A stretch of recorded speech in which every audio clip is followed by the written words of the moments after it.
The dog? Well, you can count on me, Mr. Museum Director, sir. Now listen up. Tomorrow is the unveiling of the most valuable... Now get straight to the display room, mes amis.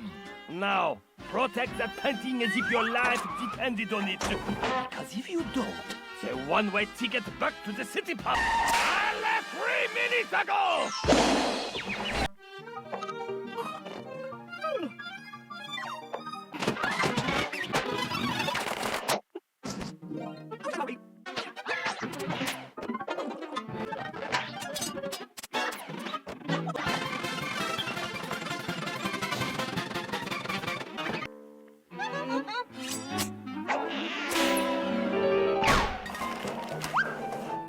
How pathetic.